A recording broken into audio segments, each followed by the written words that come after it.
Welcome to Bird Camp Radio, where the coveys rise from the high pines, marsh valleys, sagebrush seas, and the shelf rock ledges. Here at camp, the fire is always glowing, the dogs are never far, and the stories of birds, wild places, and the upland life are just beginning. This is Bird Camp Radio. Before we get into today's episode, I want to thank a company Rachel and I personally trust, Pet Commute. We have worked with them several times ourselves, and I can tell you firsthand, they are reliable, safe, punctual, and they give frequent transport updates. That peace of mind matters, especially when it's your dog. If you're a breeder, buyer, trainer, running field dog trials, traveling to a hunt, or honestly just need to get a pet somewhere safely, Pet Commute is a perfect fit for bird dog folks. They offer free transportation quotes, and make sure to mention Bird Camp Radio to get 10% off your pet's travel. Check the link in the show notes, our social media bios, or the comments. I highly recommend them.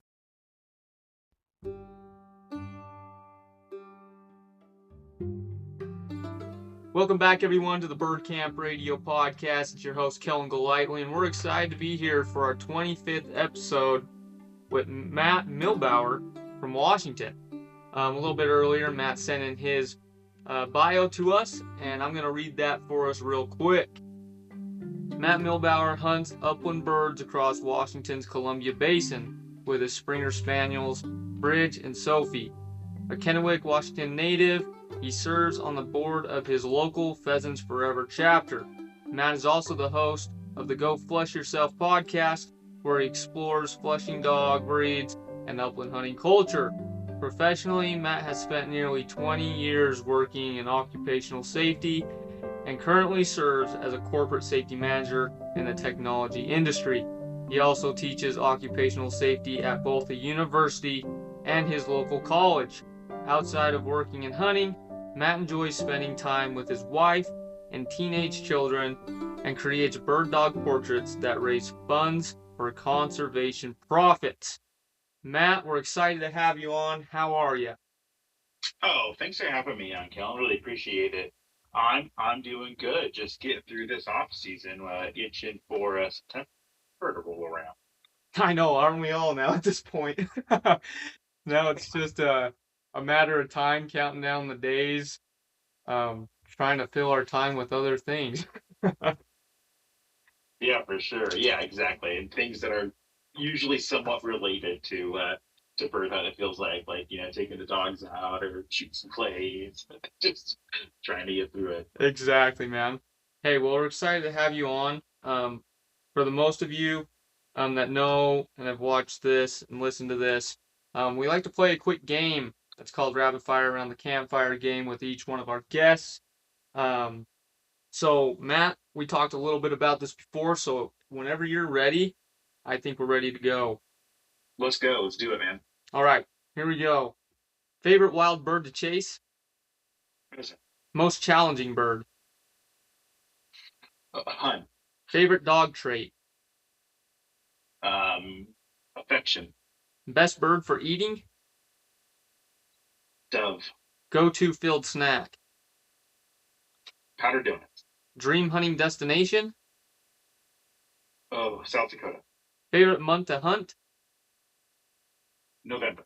Game bag or vest? Vest. Solo hunt or with a group? With group. Lead or steel shot? Steel. There we go, man. All right, that's it.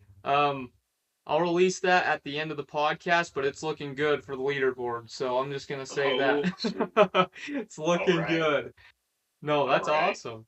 So I want to go back to one of the questions. So that's the first time we've heard with the go-to field snack, the powdered donuts. I know back when I first started hunting with my dad, we had this place that we'd go to that was called the Dry Land. And honestly, you could hunt anything from waterfowl to upland game, literally anything. It was the greatest. Yeah. And before we'd go there, we'd go to the Sinclair gas station, And my thing was raspberry-filled powdered donuts with a There it chocolate is. milk true moo. Yeah. Okay. So I Yeah. respect it. So where did that come from? So I guess I don't know. When I go, I've been hunting, upland hunting, as long as I can remember. Like I don't remember my first trip because my dad took me out. I don't recall when that was. I was little. Like he tells me about it, but I don't remember. And then my little brother, a couple years younger than me, would go once he was a little older, and we'd follow my dad around, right? But my favorite part, oh, my favorite part, one of my favorite parts of going hunting was stopping at the gas station and getting, if you believe, I don't know if you remember this or how old you are, but I used to try to get strawberry milk and some powdered donuts. And then they came out with Butterfinger milk for a short period of time, like Butterfinger candy. Really? Oh, it was so good. Yeah, it got discontinued at some point. I ran across it somewhere online. I'm like, oh yeah, I forgot about that. But that's what I always go to. But my brother and I, we go out now. We love hitting at the gas station first, get grabbing some coffee. Well, my brother's make coffee, he drinks some Mountain Dew in the morning. That's it. I grab some coffee and our powdered donuts. So we have to get the Hostess, either small like pack of like what is it, 6 or 7 or so, or Uh-huh. we get the big bag. And for us, that's good luck. If the gas station doesn't have them in the route, which happens, we just know like, well, we're going for a walk today, and we might not bring any birds home. I Luck's not going our way already. So that's kind of our inside thing. I don't know. My brother's a ball player, so he's or he was, and he's coach now, but he's maybe a little superstitious, a little more so than me on that stuff. But still, your heart sinks when I walk into the gas station, every time in the morning, and there's no powdered donuts. We have to settle for some glazed ones or whatever else they have. I love it. I love to hear it and I respect it. I'm guessing your brother plays baseball. Yeah, ball. Yeah, baseball. Those Okay. superstitious baseball players. Yeah, Okay. With the whole superstition. I played baseball growing up, so I yeah, definitely get the superstitious side of things. yeah, yeah. It exists out there. No, I love it, man. Well, we're excited to have you on here, and get to know you a little bit and a little bit more of your history and background, um, and why you continue to pursue the tradition of upland game and even your podcast. I mean, it takes a Yeah, lot to be able to do something like that coming as you know. firsthand, and especially with another career that you also pursue as well. I mean, that's a lot. So we're excited to get into that and dig a little deeper, but we'd like Yeah. to just get started right from the beginning, right from the get-go of growing up in Washington and where the outdoors kind of came into your life with that. Yeah, so yeah, I was how old am I now? I'm 41. So I was born, in Washington, been here for that long, and really in Eastern Washington. And if you're not familiar with Pacific Northwest or Washington State, when most people think of Washington, they think of rain and evergreens and Sasquatch and Starbucks and all that, which is on the western half of the state. But the eastern half of the state is dry, essentially desert for most of it, with the Columbia River and the Snake River and some others running through it. So while we don't get much rain because of the Cascade Mountains create a rain shadow and all that rain gets stuck over on the west side by Seattle and all that, we do have some large rivers that are dammed up and irrigated. So we have a lot of agriculture and some wetlands and riparian areas around the rivers and that kind of thing. So we have those high, what you think of like Chucker and Hun country. We have those areas, and then we have the wetlands when we're in the Pacific Flyway for ducks. There's plenty of geese that fly through, and obviously that area also is great in the ag for pheasants and valley quail. And so there's a good amount of public land and open and private land. So um, when I was a kid, like I said earlier, my dad was a Midland hunter, and really, I guess it was only hunting he really did upland and some waterfowl.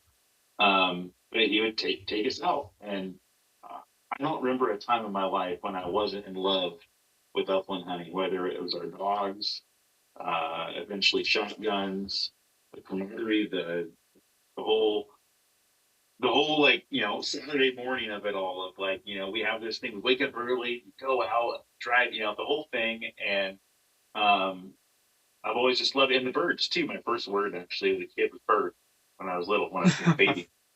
Because I think my grandpa used to carry him around his backyard and point to all the birds and say, birds, birds. I mean, he was also an uplander. That's my mom's dad. Um, but just going out as a kid and following my dad around with my red Ryder BB gun, and just eventually my legs would get tired and I'd complain in. And some mornings my dad would wake me up and I would, I'm not today, Dad. I'm sleeping in. When you're little. And I always know, like, are you sure you don't want to go? Just get up. I'm like, no, I'm not getting that. If that's more, all that. There's a Super Nintendo waiting for me to play. Um, no, but eventually becoming a teenager, you really start getting gung ho, And my dad had an old over under shotgun, a Maroki, and he had a Remington Wingmaster. He always shot, but he had a shotgun. I guess he bought. He told me just the other day, yeah, yesterday actually, that he pointed out to the house. We were shooting plays, and he pointed out the house. I mean, that's where I bought that over under from the guy that used to live right there. Oh, I had no idea. And he's like, as soon as he got it, he could not shoot with it. He couldn't hit anything. He just put it in the safe. And then when I turned about 13 or 14, he says, hey, try shooting this gun. And I shot it and I started getting plays with it right away. He's like, that's your gun. So I immediately had an over under, and I've been an over under person pretty much ever since, with that. So we always had, not always, I guess. When I was a kid, we had English pointers. My dad had pointers, and my great uncle, my mom's uncle, bred and raised them in field trial pointers. And so we got pointers from him, but they were really bred for those field trials on horseback. So they would range out far. Right. But with my dad and two young boys with them, and you have a pointer wanting to get out to 600 yards, and you're in some kind of marshy wetland areas trying to hunt pheasants and valley quail, and all of a sudden you don't see where the pointers are anymore, right? But there is many hunts down here. Listen, I'm sorry, I want to say it, but there are many hunts where we'd be hunting for the dogs, not the birds. Understandable. Yeah, but my dad, started always a lab. He had a lab before I was, and as soon as how old was I? I was in sixth grade. I'm not sure how it came about, but my parents, I was thinking about, oh man, I want a dog. And we tell my dad, I want my dog. And he's like, well, pick one of the pointers. You can have one of them. I'm like, no, I want my own dog. And the whole thing. My parents like, well, you got to take care of it. You got to feed it. You got to pay for it, and all that stuff. And I was like 12, and I wanted a bird dog. And my parents ran across, I think one of my dad's friends had a litter of labs, right? Like $50 situation, chocolate lab puppy. So I had that puppy, but she ended up passing away, I think when I was in seventh grade or eighth grade, because she had some weird seizure disorder and passed away. Never got her on birds or anything. I think we may have taken her out at one point. And I think my parents felt pretty bad. And so my brother and I chipped in some money. I think we needed $75 to go get a little black lab puppy. And so we both saved up $75 and went out and got this backyard breeder little black lab puppy named Abby. And she lived through both of us through college, and she met our kids, and she lives like 17 or something. She's this petite little, like 40-pound lab. Wow. Had the biggest heart, and she was just a phenomenal hunter. Like I got her beginning of summer break, and I was like eighth grade, maybe going ninth grade, something like that. And all summer, I was the one letting her. I had a room downstairs, and everyone else was upstairs. So I'd let her outside, little puppy, and watch her. And in the night, she'd cry, I put her out, and she'd come get back to sleep in bed with me. And she just became this. I think she only had like one accident. So she was just this little angel dog from the get-go.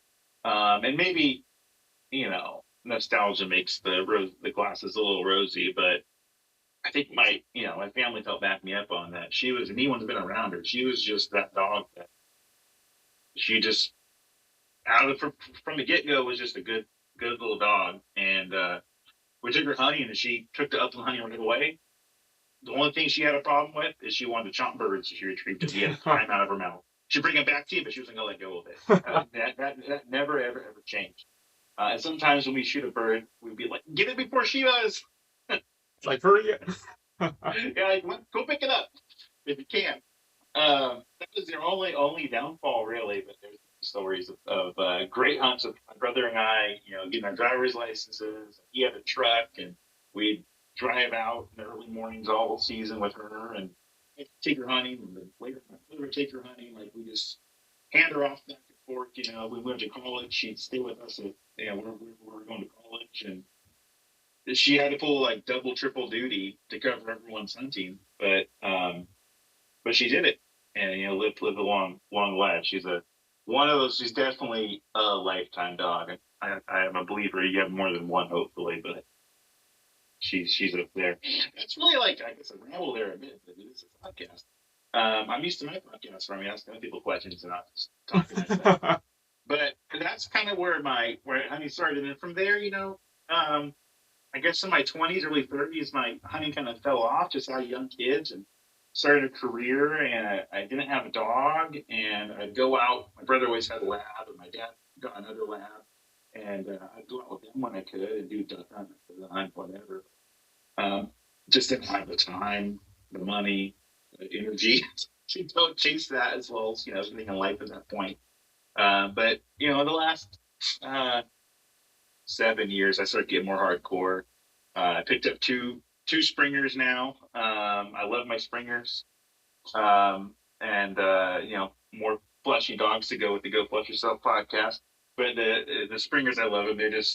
I'm a hardcore upland hunter, and like I said in the questions earlier, pheasant's my favorite bird. I think just because it's the one I've chased the most, and with a flushing dog, they're, in my opinion, the most fun because they just want to hide, and they're smart, and you got to be a tactician. You got to figure them out. You got to know the land and what they're most likely going to do. You got to draw on all your knowledge of what roosters in the past have done to get away, and they often still get away, right? Right. With your multiple dogs and your gun and your knowledge and experience, they still get away, and I love that. And I've come to the point now in my hunting career where when one does get away, and I just kind of smile, like, good job, rooster. Like, good job. I love that you're still that dang good, It's like, it's fun to be able to see that still. Yeah, like we were just killing them all. I'd be like, well, that's not fish in a barrel at this point. Like, this is fun. Yeah, and so one of my good friends in over 20 years, my co-host on the Go Flush Yourself podcast, Jared, he we've been hunting buddies for some time, and when I first met him, he was more of a big game hunter, and I'd never have been. My brother and sister go big game hunting and couldn't do any kind of hunting, but I've always just been upland for the most part, and then occasional, I'll go on that duck hunting trip with you. You got decoy? Sure. But Jared slowly converted into a full-time kind of upland hunter, and he also got a Springer recently as well. Before that, he got a Chessie.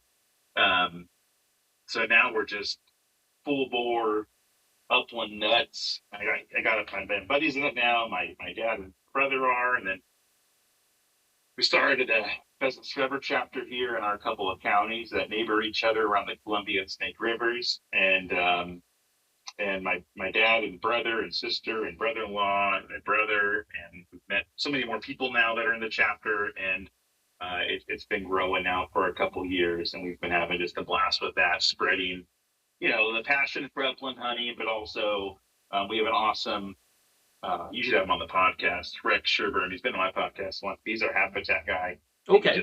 He kills it. He just goes so hard. Every meeting he comes to, he's got a list of all these habitat projects he's working on and got scheduled out for us, and grants he's got. We're just like, how are you doing this? And it's incredible. It's incredible. He finds the people in the community who can help, conservation districts and other nonprofits and groups. They're doing similar stuff. I think tomorrow him and I are going to go to an Audubon Society meeting that we haven't been to yet and try to connect with them and see how we can work together. So it's just been awesome to see, like, it went from me being as a little kid just following my dad, and my dad's parents didn't hunt. Him and his older brother kind of got into it, and they moved to Washington when they were teenagers from Pittsburgh area. And I don't even know, I should ask my dad, but they got into upland hunting out here. I'm not sure if maybe friends in high school were doing it or something when they moved here, but and then to take that to now we're running this chapter and raising money and doing habitat projects and doing the podcast and spreading the good stuff. And it's been awesome. It's been super satisfying to have this thing that feels, as I'm sure you and a lot of listeners can feel the same way. It feels interwoven into my soul. Upland hunting does that. I can't imagine life without it. And I'm sure other folks out there who aren't hunters have a similar. I hope they have a similar feel with their hobby or their lifestyle or whatever their passion. But if they don't, I feel bad for them. If it's snowboarding or golfing or whatever the heck they're into, I hope they enjoy it as much as I enjoy upland hunting because, like I said, I couldn't imagine life without it ever in my life. I completely agree with that. I'd be a lost puppy dog. Ask my wife during these months off. It's like kind of just in a trance of like, huh, what do I do? I mean, I Yeah, have other things, fly fishing, shed hunting, but it's kind of just filler things, you know what I mean? But yeah, um, but I don't know what the season's like for you guys, but I mean, it really does. Like you said, it's hard to like imagine life without it because for us here in Utah, we're able to hunt so many different species from yeah. September 1 to February 15th every year. It's like for Mm-hmm, that many mm-hmm. months, you're just on the grind almost every week, and then all of a sudden it's gone, and you're like, what do I do now? Yeah, yeah, exactly. And like we all have other stuff we do. I have a lot of stuff I do in my career, which keeps me going and busy. And I didn't bring up. I think you brought up my bio, but I also started bird dog portraits during the. If you've seen it on Facebook, I think my daughter tries to run my Instagram for me because I don't have an Instagram. I try to avoid social media as much as I can. I got like Facebook and Twitter back the day they came out, and then Instagram came out. I'm like, I can't do another. So I'm drawing a line in the sand. Um, anyhow, but during the pandemic, I got an iPad and map and pencil, and I've always been into art and drawing, painting and stuff. Um, and I started kind of trying to do dog portraits of friends and family dogs. Like, can I do a portrait of a dog in kind of a cool way? And kind of got down a style of my own. And I do it for free on Facebook for people that follow along. They submit their dog's pictures. I have a tremendous backlog of things to do. So that's great. I never run out of content, but it sucks because I never get to everyone's dogs. I'll never will. I'm going to die someday, hopefully a long time from now, with a backlog of dogs. But I did it for free. Just at first, I did it as a suggestion of folks that they wanted to. Because at first, I did it for free, and I was like, "Yeah, I did it. No big deal. I don't think it's that great, but if you like it, great." And then people were really liking it, and so I said I could do it for free. And then people were trying to pay me. I'm like, no, I'm not. Take your money. This becomes a job, and I'm gonna hate it. Right. Like, I will stop doing it. I know my brain works. Like if you paid me to go pheasant hunting, that's the only way I might actually stop.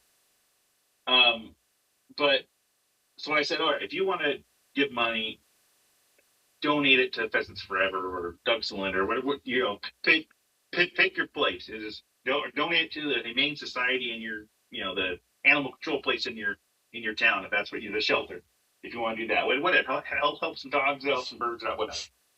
So people started doing that, and then I changed it over to just doing to my chapter because the chapter raised money. It's like, if you want to donate, here's a link to my chapter's page. Can I set up a little thing on there? Set up a little deals. Like, if you want me, I don't care. People don't have to give anything. But if they want to, I just know we're putting it to good use. So I put that out there. But it's been a lot of fun. Been featured in Covers magazine with it. You know, a couple podcasts. So it's been fun and rewarding. And I don't have a lot of time to do it anymore. I'm starting up a doctorate degree, so that's going to take up even more time. I'm not sure where it comes from, but I'll figure it out. Wow, And so I had, congrats. oh yeah, thank you. And so I'm working. I just finished a portrait, posted it this weekend. It was the first one I think I've done in 2026. I've just been too busy with kids, work, and everything. So Wow. Keeping yourself busy, I like it. No, yeah, that's yeah. awesome, man. I mean, this is just really cool because I mean, you've really taken the upland game tradition and really, like you said, I mean, you couldn't live without it at this point. I mean, everything around you is upland game, and I love to see that. Um, Oh, it just makes me so happy too. Like right, and those it's years when my cool. kids were little and I couldn't go hunting very much, didn't have a dog, and just couldn't get out really. It's maybe once, twice a year with my brother if I could tag along. Um, but like since I've just gotten back into it full fledged, not that I was ever out of it, but really got into it again, and like it just feels so fulfilling. I'm so much happier for the person, just and so every time I start something new, that's a kind of an upland thing. And lately, I've just been reading books like crazy, just upland books. Trying to, like I said earlier, I think everyone's probably trying to do that, trying to scroll less on my phone.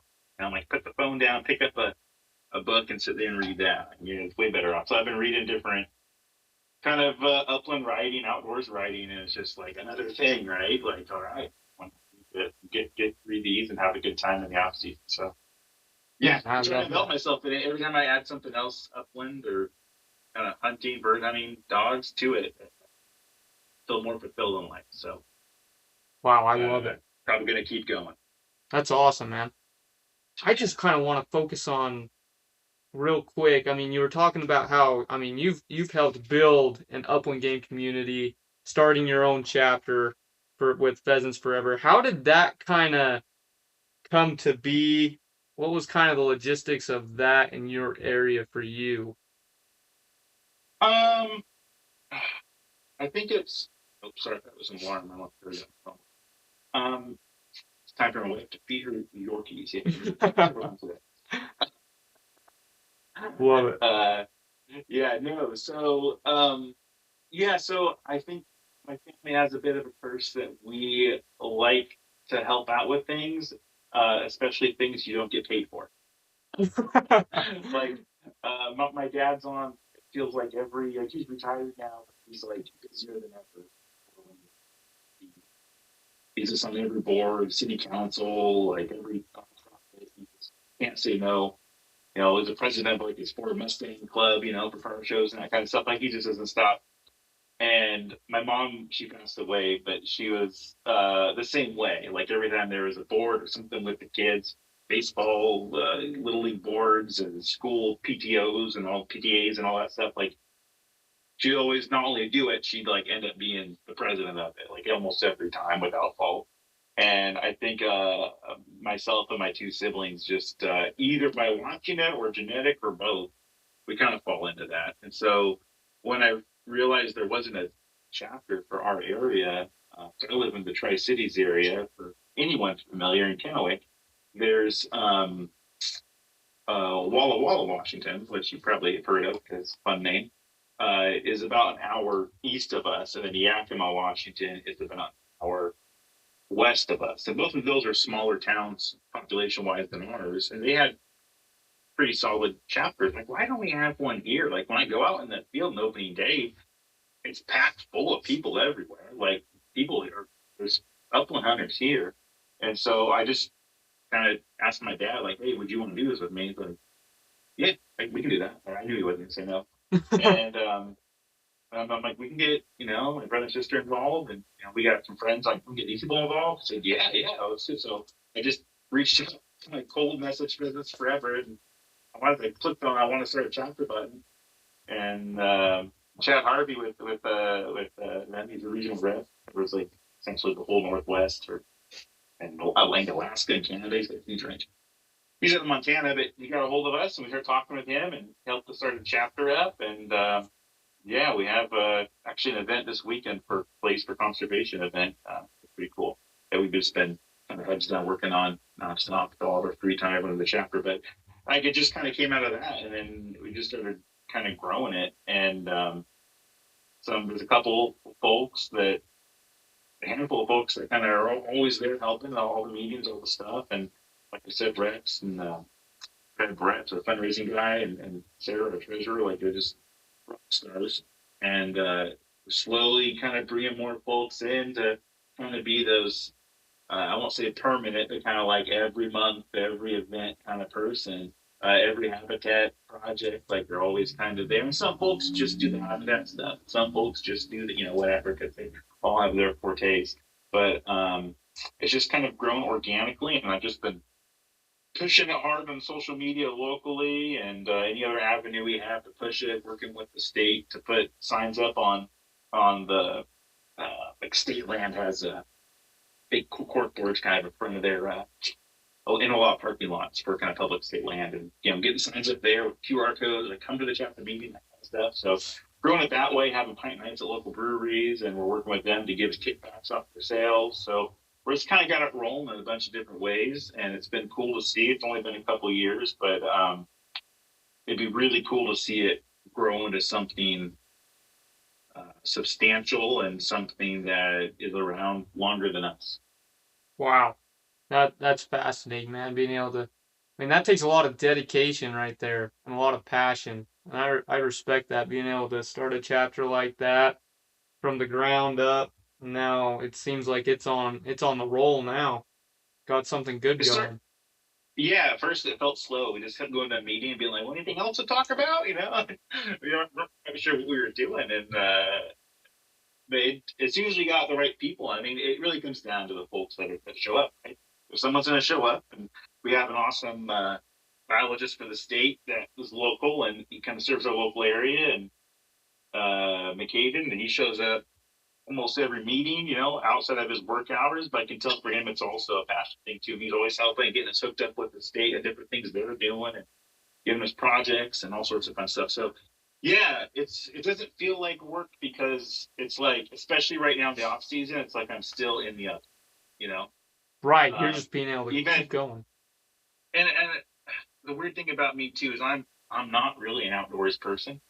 Like I hate camping. I hate being in boats. I'm not a big, I'll fish, but I'm not huge fishing. I don't like the beach. I don't like the mountains. Like if my kind of trip is like I need kind of a quiet small town and just like drinking coffee or reading a book with my wife. Right.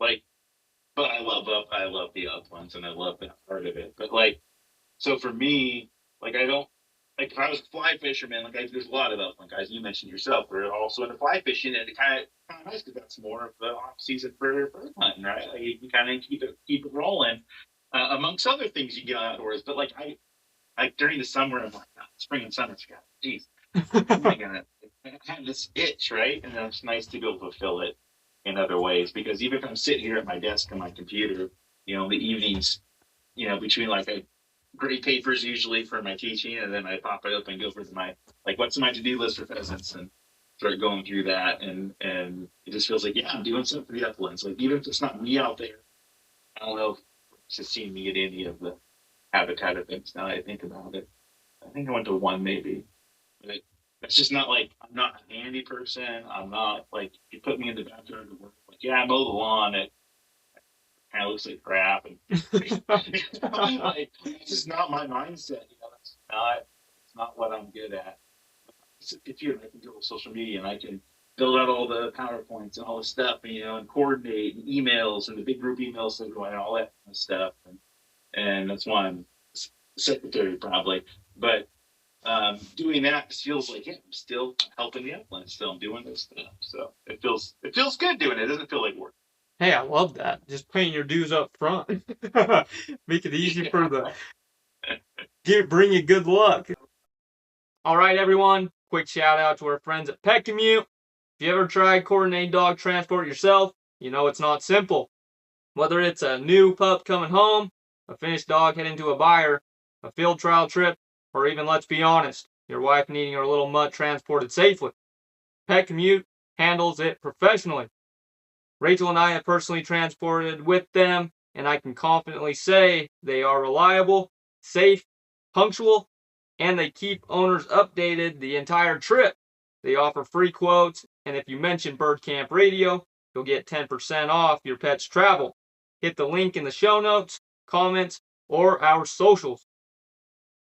So I just got a quick question. With that, I know for here in Utah, a lot of our pheasants, we have a lot of pen-reared birds that the state releases. We don't have a huge wild population. I'm just curious of what the population's like. You're our first guest from Washington, So I'm just kind Okay. of curious of what your pheasant population's like. Is there a mix between those birds, or what do you got?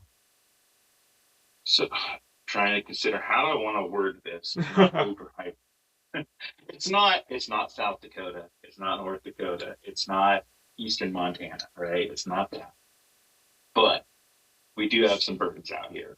Um, they're, the stories from my grandpa and my dad and stuff were always that there's a lot more back in the day, and I'm sure that's true. Um, but there's still a lot of birds out there. You got to kind of know where to go. You got to be able to put some boot leather in at times. But if you kind of know where to go and you're a dedicated pheasant hunter who knows how to read the land and trust your dog,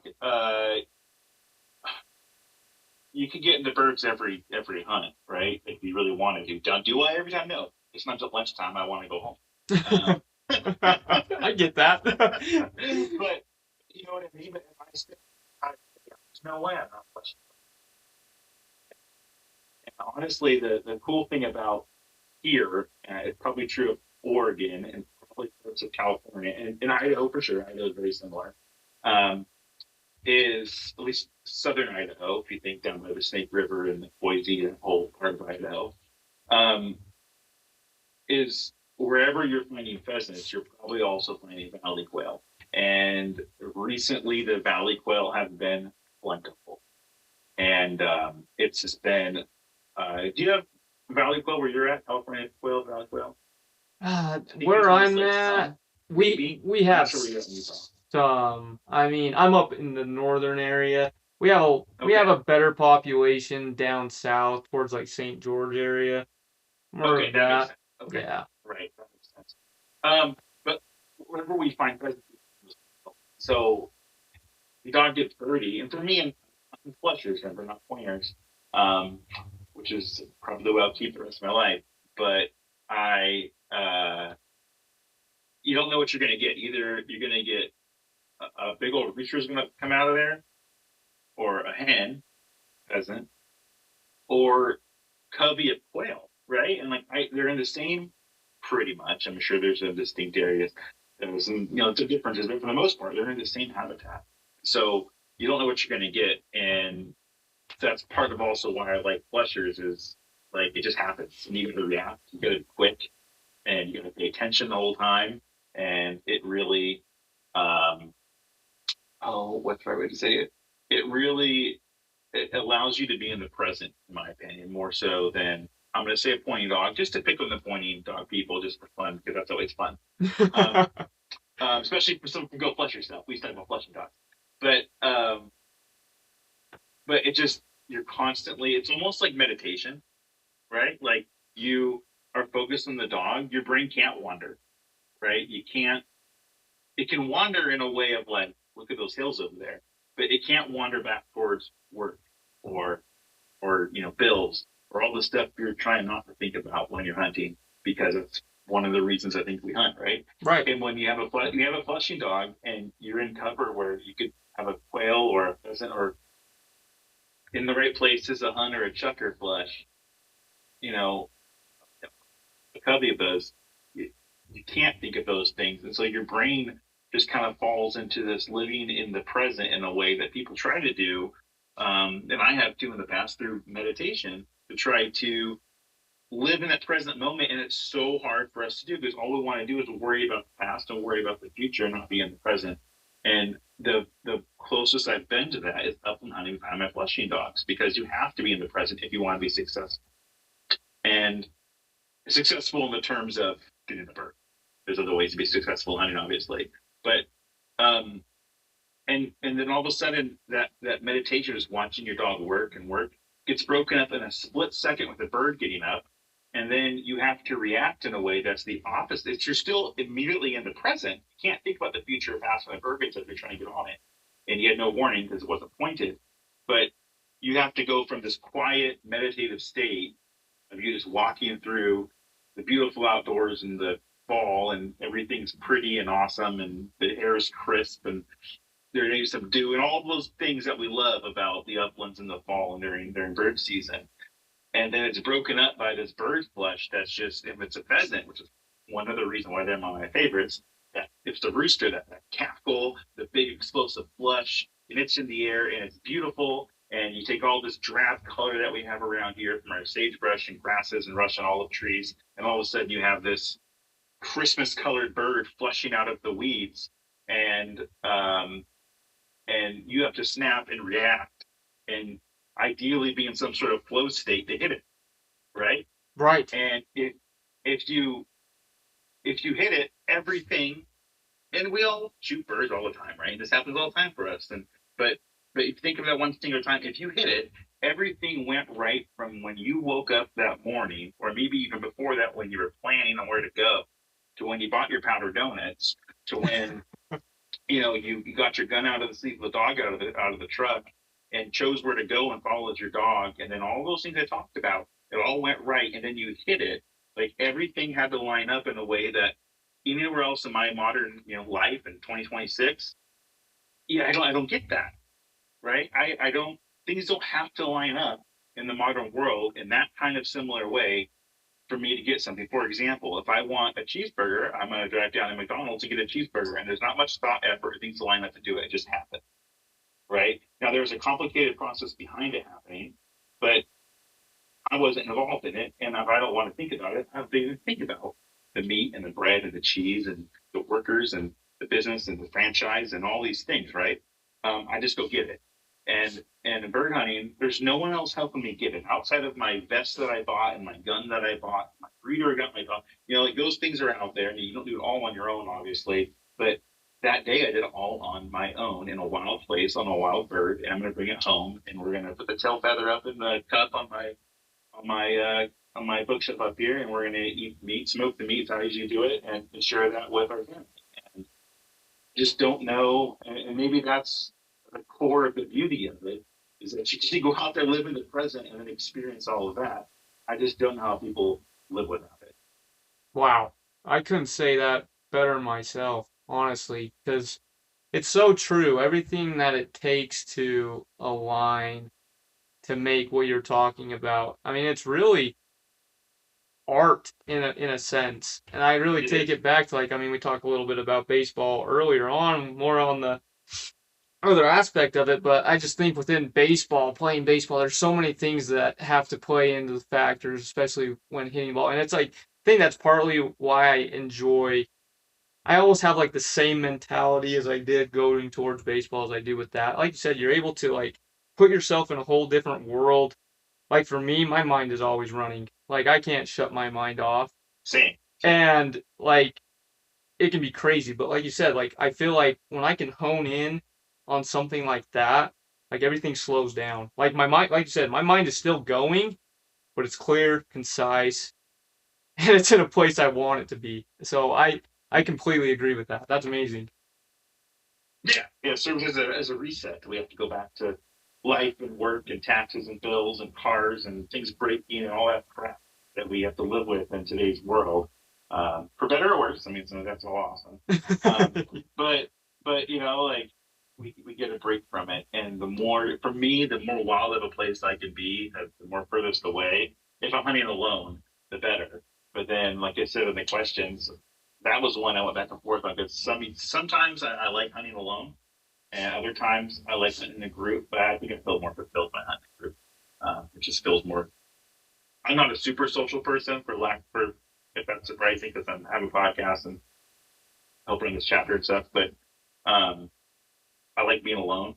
I'm not antisocial. That's maybe a negative term, but I'm not like the social butterfly at a party, right? I'm like the person on the side, like, how's it going? Um, and and so when I get out and be a bunch of people who like to do what I do, it's just like it's another level, right? So, It's hard to but beat. yeah, it's man, yeah, upland hunting, what a thing. No, I love that, man. So I mean, it's really cool, and I mean, you have an amazing story bringing this all together. And we talked a little bit of along the lines with your conservation, but I mean, you've also stepped into what we've kind of talked about a little bit, the media side of upland game hunting. And by starting Yeah, your own podcast and sharing stories with the community, building a community of uplanders, what truly inspired you to start Go Flush Yourself, and kind of the behind the stories and where we can find you to go follow you? sure, sure, sure. So I've been an avid podcast listener since like whenever they came out, like 2005. I've always loved talk radio growing up. Um, don't know why. I think my dad listened to that in the truck when you go hunting, and so but like AM radio or whatever. And I loved podcasts, and I've always been listening. I've listened to just all sorts of podcasts forever, and then finally I discovered there's some upland podcasts out there. Probably back when Ron Bain started it is probably when I first discovered that. Um, it was just awesome, and like I said earlier, my friend Jared, who's my co-host on Go Plus Yourself, have been friends for 20 years. Our wives are best friends, so that's how Jared and I kind of know each other. And we became friends also pretty quickly on, especially when we both discovered that we both like hunting. It's just like, oh, we're friends, cool. That's it. That's it. Yeah, we don't need anything else. And we always joke because we got to dinner, the four of us or something, the girls will talk about, all the things, kids, wife, and all stuff, whatever. And Jared and I just talk about hunting. Like, what have you seen this gun? What kind of shells are you buying this year? What about this place? We get a cola map. Like, what about this place? Have you been there yet? And we joke like, I don't know much about you. That's literally all we talk about. If I know anything else about you, it's because I heard it from your wife, not from you. But that's just kind of like we were joking about that. And then he was like, we should start a podcast. I'm like, I am not starting a podcast. He's like, oh, we should. And every time we'd go out and do it, then he'd be like, oh, we should start a podcast. I'm like, no, I don't want to start a podcast. It became kind of a joke, right? And then we were texting back and forth about probably a shotgun. And he said something about a podcast. So I'm like, what will we even call it? And so I started throwing out, I love naming things. I'm not sure why. I just like thinking of names and stuff. I studied poetry in college for a bit, so I just love language and playing with language. And we started throwing out funny names about it, and kind of boring names, average names, funny names. And I said, "Go flush yourself." And he's like, "That's it." That's it. I said, we can start a podcast if that's the. No, I didn't start it yet. I said, well, we would need a logo. And he's like, yeah. And so I did the logo on my iPad because I was doing bird dog portraits already. We have the one that we have now, and the dog under is based off of my Springer, my first one I got. And I said, well, that looks great. And I'm like, okay, we can do a podcast. And so I started researching how the hell do you do a podcast? And I've been listening to these for ever now, but I don't know how to do one. And so figured that out and got it rolling. And we pretty much, if anyone just listens, we have a few different formats of our podcast, and kind of where we started was just Jared and I, as if we were sitting there talking. Like we kind of stopped texting each other and calling. We text each other still, but like we wouldn't have those conversations off air. We'd kind of save them up and then record. And just talk about whatever. If we went hunting, if it was hunting season, we talked about, we went here to that. Where did you go after that? I went here. It's just kind of like going back to a tailgate talking to your hunting buddies. Is kind of what we wanted to do. And then we started doing some interviews with some folks. They apparently, there isn't really a lot of other flushing dog podcasts. There's the Cocker Chronicles, our friend Jeff Lescas, which really talks about cockers, and it's really more the field trial inside of cockers, and I'm not a field trial guy. I'm not competitive. I don't like doing competitions. I don't like playing board games. I just, for me, that's just like, gosh, why would I add extra stress on my life and worry about something that doesn't matter? Like, I just want to do the thing, right? Right. I used to play, tangent. I used to play disc golf with my in-laws. We still, every once in a while, go play. But, they keep scoring. I'm not keeping score. I'm just like, I like throwing this disc. I think it's fun. I want to throw it and make it in the bowl, the basket, and go to the next one. So, anyhow, we were like, where was I at? Self on a tangent. I'm not competitive. Where was that before that? Before that. Anyhow, it's not important.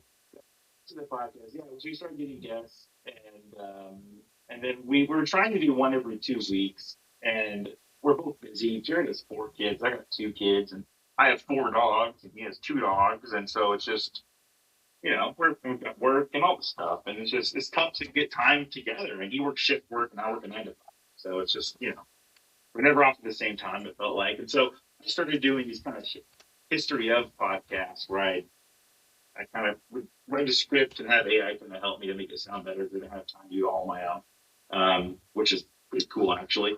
Oh, and yeah. then I write a script of the history of and something like I did the Labrador Retriever and I did the Brown Superposed and Satori and the Duck Stamp and just stuff that's interesting to me. That's stuff like what rabbit hole would I go down tonight just for fun, right? Like, and so I'll just make a podcast out of it. So I started recording those, and we couldn't get to the microphone to do the at least every 2 weeks. We didn't have the guest stuff. I would do one of those. So we started throwing those in there as well, along with the interviews and kind of just me and Jared shooting the crap on the back of a tailgate kind of podcast as well. And that's what the podcast became. And we have a Discord you could join. We have links on our podcast description if you're interested in that. That's a good active community of Flushing people. Oh, I remember what I was talking about, field trials. I'm not competitive, so I don't believe in the field trials.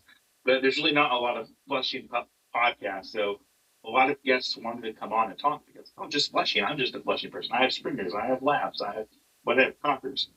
So we started getting a lot of folks on that way. But yeah, so we started the podcast, and that's for anyone who hasn't listened, it's available on, it should be on every podcast platform out there. Apple, Spotify, all the others, Amazon, and all the others. And then, yeah, go ahead and download it. Go flush yourself. Check it out. And we have a page on Facebook that I run. Jared runs the one on Instagram. I have no idea what the Instagram one looks like. I just trust Jared to do it. So if he just posts a bunch of weird stuff, I'm sorry. I have no idea. But you can follow us either place there. And join the Discord. There's a good group of people in there that just like to talk. Some of our guests will come in there and join and chat. John Nguyen he's been on our podcast I think 3 times now. He's been on the most. He's a quail hunter out of Southern California, and he has a lab. And I love having him on the podcast. We've had great conversations. But he's in there, and we'll be in there talking about Subarus. Like, we're not talking about Bergen all the time. We're talking about anything. So it's a fun place. You've had Josh Riddle on, haven't you? Josh Riddle, yeah, that's where one of my dogs is from, and Jared's from. He's been on twice. I love Josh. He's great. Probably lives by you. He actually married my dad and stepmom. So. Yeah. Oh, really? Yeah. Oh, small world. Yeah, we've had Josh on. I love Josh. He's one of my favorite people to talk. Yeah. If you have another second, when I wanted to get a new bird dog, it was 2020, 2019, something like that. I wanted to laugh. So 6th grade, right? My dad and brother, we want to relax. And my wife's like, we are not getting a big old lab with a big old tail and a slobbery mouth on this thing. Like, is there a smaller bird dog out? I'm like, well, yeah, there's a smaller. I want to flush. She did her own research, and she's like, what about a Cocker Spaniel? I'm like, no, sure, shake it a little. I'm thinking, there, and that's what I'm like, she like allowed to be way easier. Right. Okay. So she just starts looking, and she finds Josh. I found this kennel, Ruckus Kennels, and I look at them like, yeah, they're super legit. And we call Josh, and he had a seal, and then I got a Cocker, and then moved that on, and actually ended up with a Springer and another Springer, and here we are. So now you're to this point. Yeah, we were actually supposed to go to a field trial with him this past week, but we had a horse go through a fence and missed it. Too bad. Jeez. Yeah, not good. Yeah. So you can find me. Gosh, I'm not easy to follow. I have an account on Twitter, or X, or whatever it's called now, but I'm not active on there. I have a personal Facebook page. I'm not active on there. The best place to follow me probably is, if you want to go flush yourself on Facebook, it's Bird Dog Portraits on Facebook. You can follow me on there, and that's where I'll post the portraits that I do. They're fun to see. I share them in some of the groups if you're on Facebook as well, so they kind of get out a little more. And I'll post some of the things in there too sometimes that are kind of bird dog related, like if my dog does something funny, I have it on video or in a picture. But that's about it there. But I'm not looking for a ton of followers there, and listen to the podcast or don't. Like I said, I'm not a competitor. I don't like the most views and the most likes and all that stuff in the world, but if I can share something, I like authenticity, right? Like I want, if you like it and you're into it, if my followers, there's only 10 people listening to the podcast, great. If there's a million, if you're all really into it and like it and you like what we're putting out, great. I'm not going to change it to get more views or more likes. And, I am who I am, and for better or worse. And that's kind of how I like to do the portraits and go bless yourself and that kind of stuff. So, I love it, man. yeah. I love that. And now everybody knows where we can find you.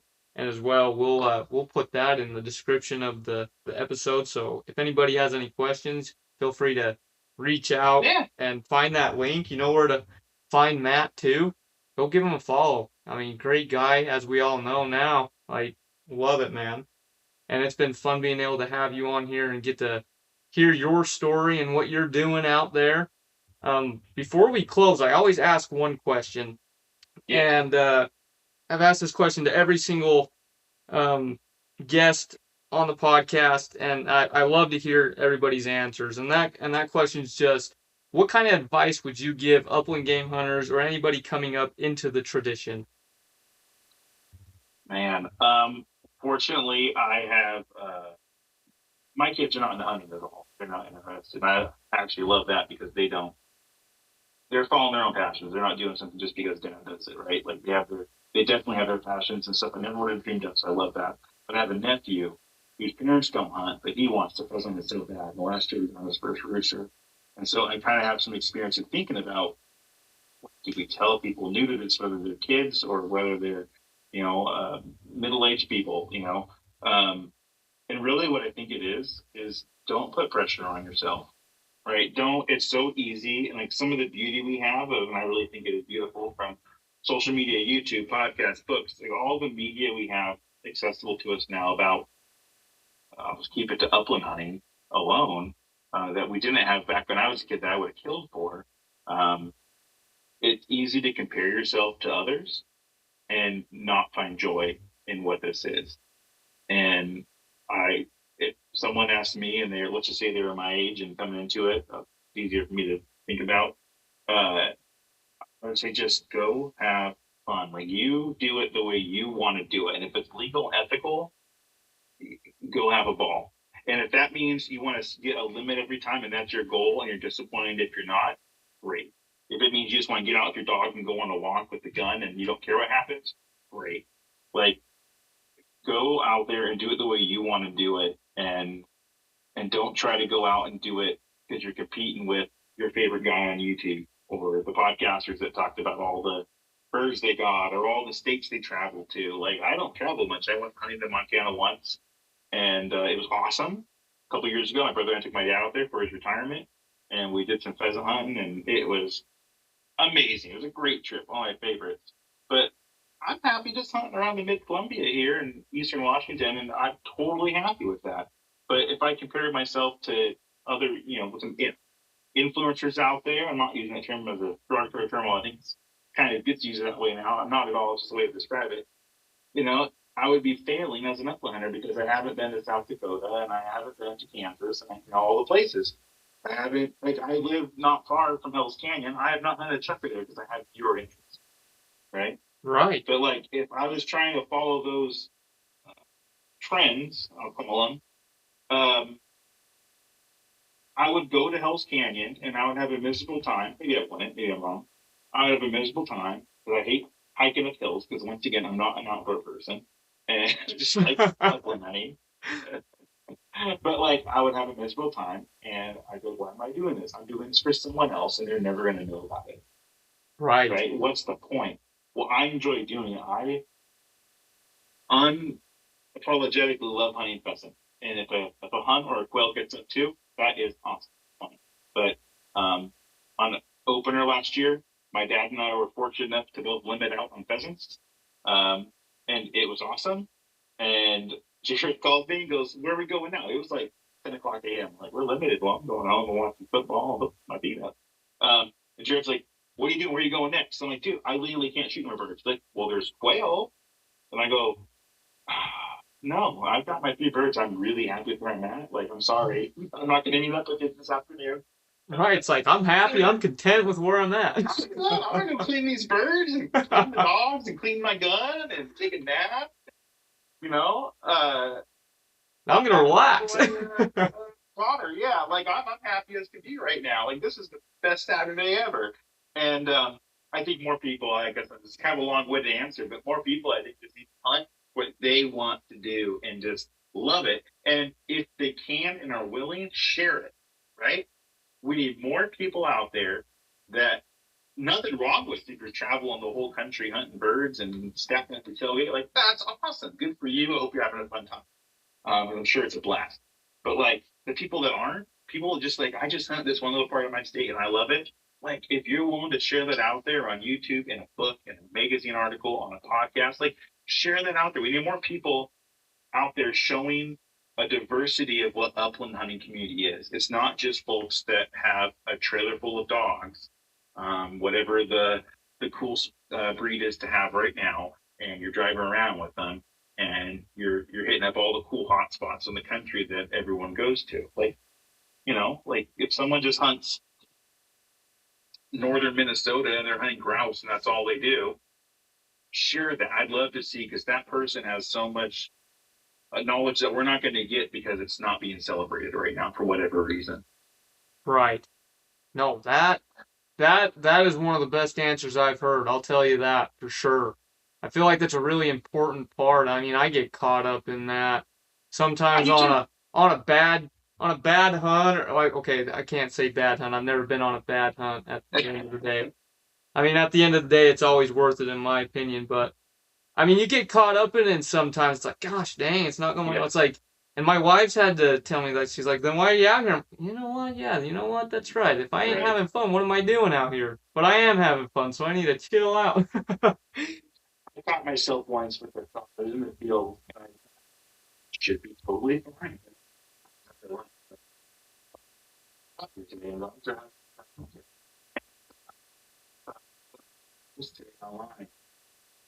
How messed up is that?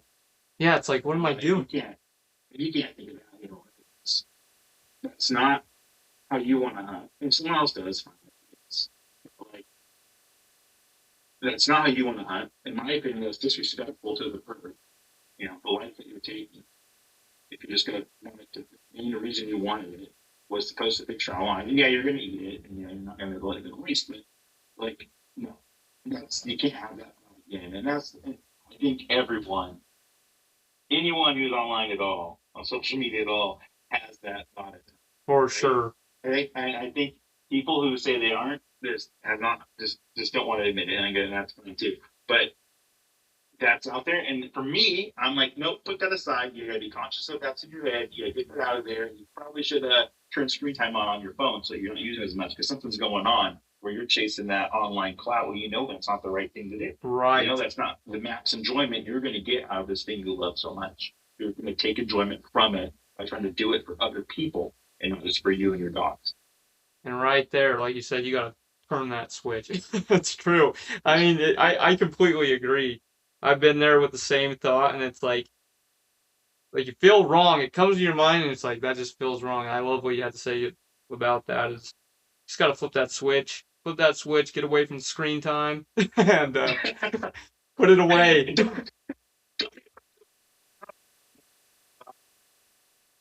Oh, for sure. It's like, come on. We're in 2026, guys. Yeah, this is what the world is like.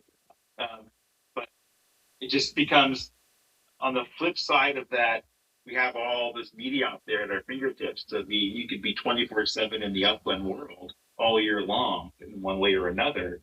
But the flip side of that is you can get to the more, what I would think is the more ugly side of upland hunting for that world, not for the reasons you really love it. I completely agree, and I I think anybody's really seen this. I mean, we're in 2026, social media place. You kind of get to see all the vast ideas and opinions of things, and you can get caught up in that. Yeah.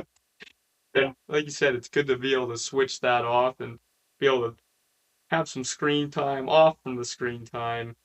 Um, but I feel like you said, the most important thing is if you're not having fun, then you need to figure out what you're doing, figure it out, what's going on, and go out and have some fun because at the end of the day, that's why we started it and that's why we still do it.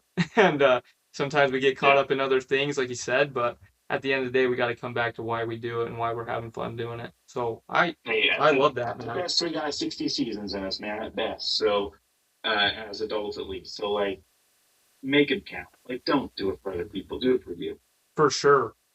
I love that, man. We appreciate your time and your willingness to come on to the podcast with us today and share more about you and what you're doing out there in the upland game community and with your podcast and everything that you're making it become over there in your part of your state in Washington. Thank you again for coming on. Yeah, thanks for having me. I really appreciate it. Yeah, just really appreciate coming on here and getting to talk. And like I said, I'm used to being the one asking the questions on our podcast, and getting to be on the other side is fun. So I appreciate it, Kellen. Of course. Thank you again, everyone, for listening to episode 25 of the Bird Camp Radio podcast. Matt Millbauer. I hope you enjoyed it as much as we did here in the studio.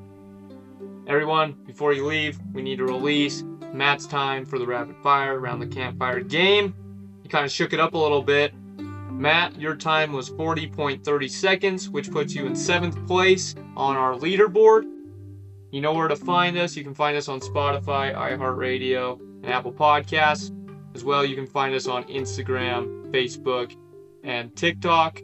Don't forget to go give us a like, comment, so we can gather that and see what you guys like. As well, we will put all of Matt's information where you can find it, and if you need any help or have any questions on where to find him, you can reach out to me. Thank you again. Till next time.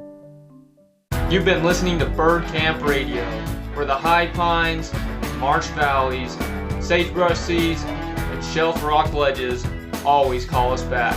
Until next time, keep your dogs close, your shot true, and your campfire stories ready to share. We'll see you back at camp. Don't miss out on the next episode where we'll host our next guest on the podcast. You don't want to miss this one. Thank you.